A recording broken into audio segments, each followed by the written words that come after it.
Olá pessoal, sejam bem-vindos a mais um vídeo aqui no canal. Hoje com algumas impressões a respeito desta lente aqui, que é a FE 70-200 de abertura 2.8 série G Master da Sony. Ok? Gentilmente cedida para testes pela HDVLock. Então você não tem uma 70-200 2.8 para Sony e está precisando de uma, aluga na HDVLock se você é de São Paulo ou região. São Paulo, São Bernardo, São Caetano, Santo André, Mauá, Santos, Campinas, de 100 km para menos você consegue chegar em São Paulo para buscar um equipamento, né?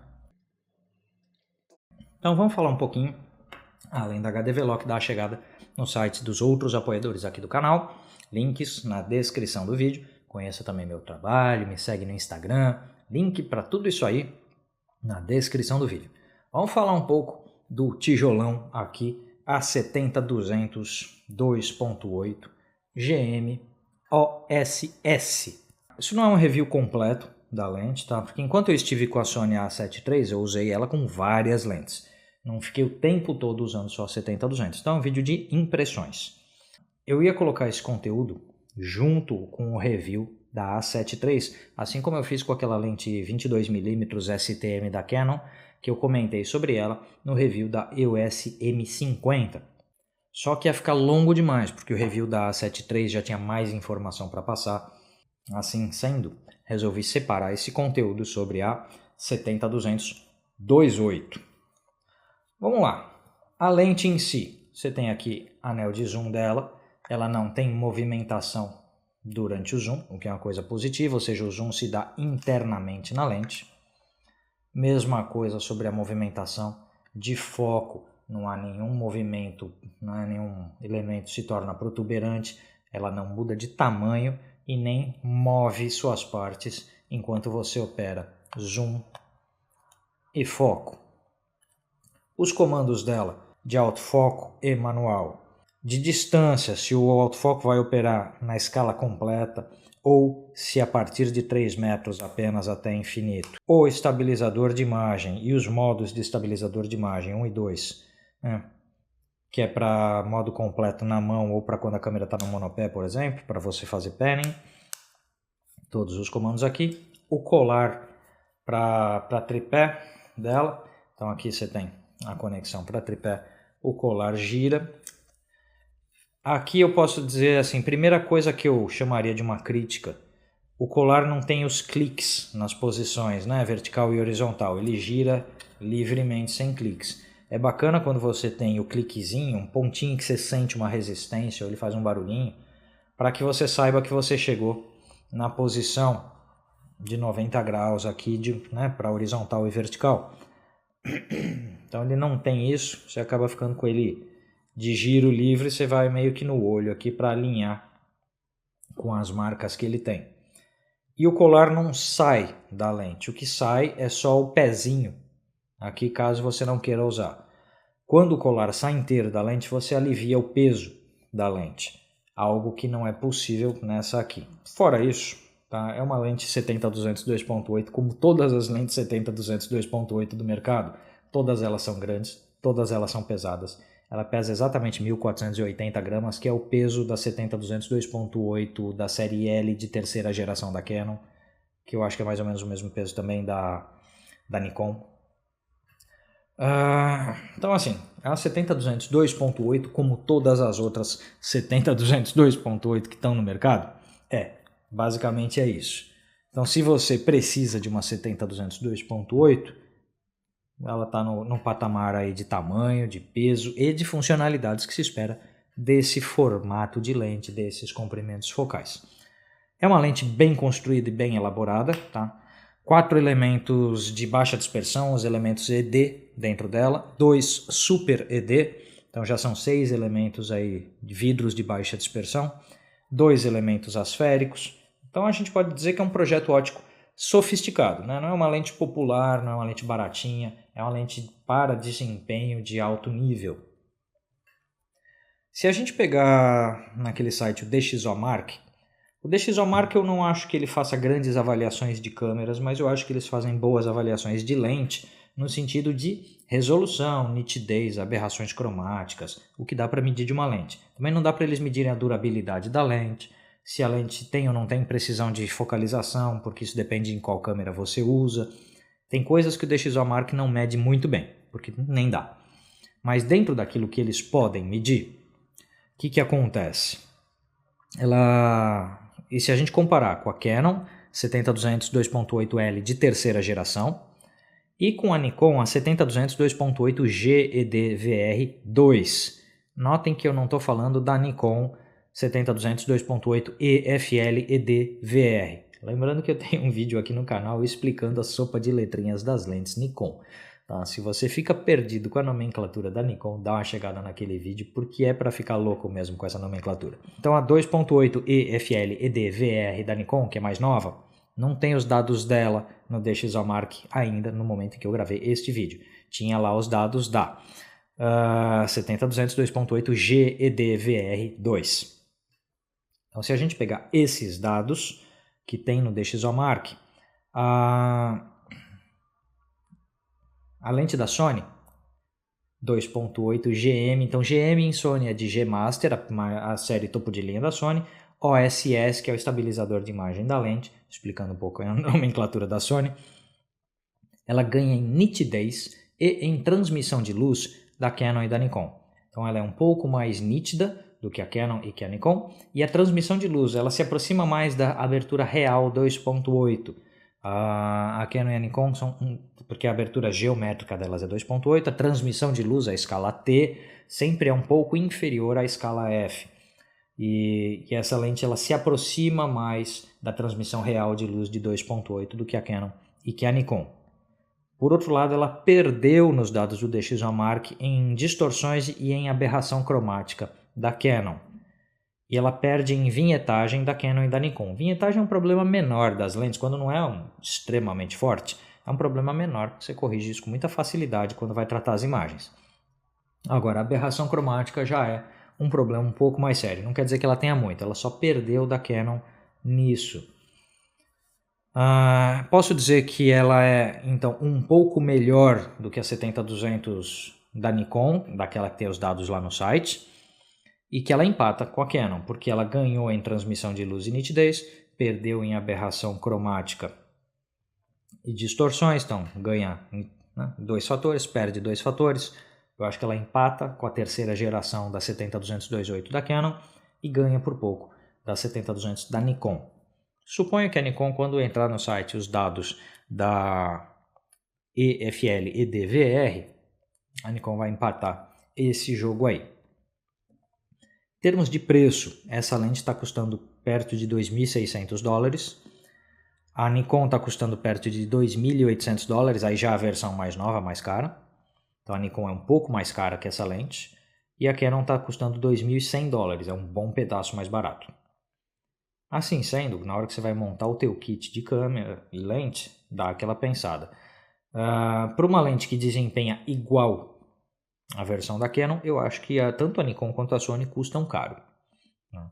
Porque se desempenha igual, podia ter o mesmo preço. Ou mais próximo, ao menos. Como eu falei, todas elas têm os mesmos recursos, todas na faixa de 1,5 kg de peso. Como ela desempenha nos meus testes? Vamos colocando umas imagens aí. Não é nenhuma imagem estética, tá? É a imagem que se obtém da sacada do apartamento onde eu e a Cris vivemos. E temos esta vista da sacada, mas ela é boa para testar nitidez de lente, porque tem um monte de apartamento com suas janelas, suas grades, e isso aí permite ver nitidez de lente. Então o que vocês estão vendo aí, alguma série de imagens em 70mm e em 200mm. Não testei muito distâncias intermediárias, como 135 tal. Eu acho que quando a gente compra uma 70-200, quase sempre a gente está usando ela em 200, vez ou outra em 70. Você não usa muito ela nas distâncias mais intermediárias. Eu, pelo menos. De repente alguém usa. Eu, não. Eu acho ela extremamente nítida no centro da imagem. O miolo da imagem. Tanto em 70 quanto em 200mm. Mas isso em abertura 2.8. eu não achei ela nítida nas bordas da imagem em 2.8. Se eu comparar com a Canon, que é uma lente que eu conheço bem, o miolo da imagem da Canon é um pouco menos nítido que isso, o que condiz com os dados do DxOMark.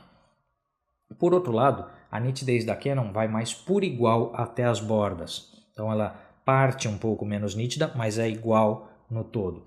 A 70-200-2.8 aqui da Sony, ela desempenhou muito bem na nitidez de centro de quadro e não muito bem em 2.8. Essa queda de nitidez vai melhorando conforme você fecha diafragma. Vale para qualquer lente isso. Então em 4 ela melhora, em 5.6 ela melhora bem. E aí eu diria que em 5.6 ela já está oferecendo mais ou menos a mesma qualidade no quadro todo. Aí vai um pouco do seu uso, da forma como você enquadra a sua fotografia, se isso vai ou não vai te afetar. Eu achei que ela desempenhou muito bem, apenas com essa observação de que ela é mais nítida no centro que nas bordas de forma visível. Tem lentes que a gente sabe, pega pelos testes e fala, o centro é mais nítido que a borda, mas na hora que você no mundo real da fotografia, na prática real, você não percebe. Essa aqui deu para perceber essa diferença entre centro e borda, mas que já lá em f4 já fica difícil, em 5.6 você já não enxerga nada nesse sentido.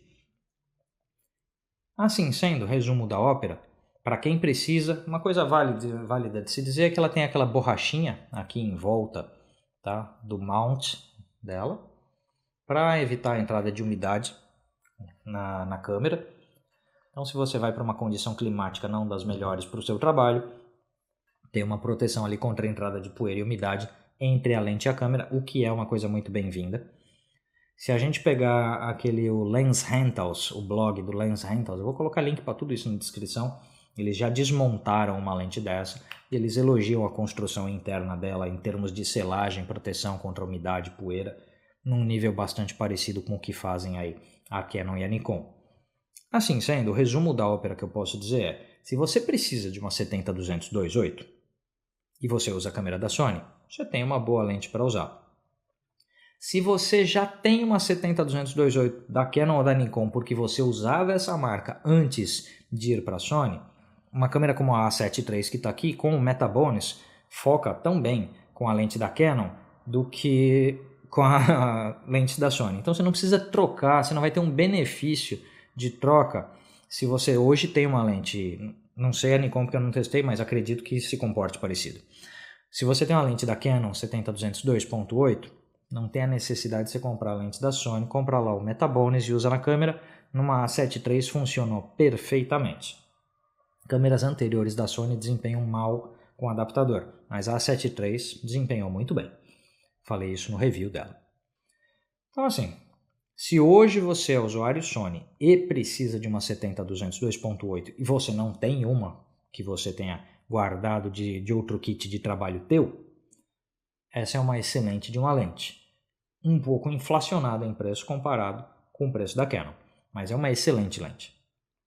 Se você já tem uma 70-200-2.8 da Canon, desnecessário comprar, você coloca o adaptador e trabalha normalmente, sem maiores dores de cabeça. Mas eu fiquei bastante satisfeito. 70-200-2.8 é uma lente que eu uso bastante em trabalho, mas quase sempre eu uso alugada, eu não compro, porque eu acho que o custo de uma 70-200-2.8, para mim, não se justifica. Se eu vou usar 10 vezes no ano, talvez. Então é mais fácil alugar e coloco o valor do aluguel no orçamento do que comprar. No meu trabalho autoral, eu não uso muito esses comprimentos. Tanto que para Canon eu já comentei isso, eu comprei a 70-300 da série L, que se adequa um pouco mais do que uma 70-200, tanto ao meu trabalho como ao meu autoral, porque aí eu uso um pouco 300mm. Então não é muito meu perfil uma 70-200-2.8. É sempre uma lente grande e pesada, não nos melhores confortos para utilizar. Mas aí cada um, né? Se é o teu trabalho, você precisa de uma, você escolhe suas ferramentas aí. É uma boa lente. Em termos de balanço de peso, tá? O que a gente pode dizer? Como toda teleobjetiva no mundo Sony, as câmeras são pequenas e leves. Então, óbvio que se você segurar no pulso, o peso força bastante o mount da câmera aqui. Então, é uma lente para você usar técnicas apropriadas de segurar. Você não vai segurar a câmera por aqui, você vai apoiar o peso na tua mão esquerda e vai usar a direita para equilibrar e para operar a câmera, porque não é correto você com teleobjetiva segurar pela câmera, porque o peso dela é bastante grande e vai forçar a montagem da lente na câmera. Então você não quer danificar sua câmera. Técnica apropriada para segurar a teleobjetiva. Você pode usar o colar do tripé ou, se você não usa ele, apoia na palma da sua mão. Beleza, minha gente?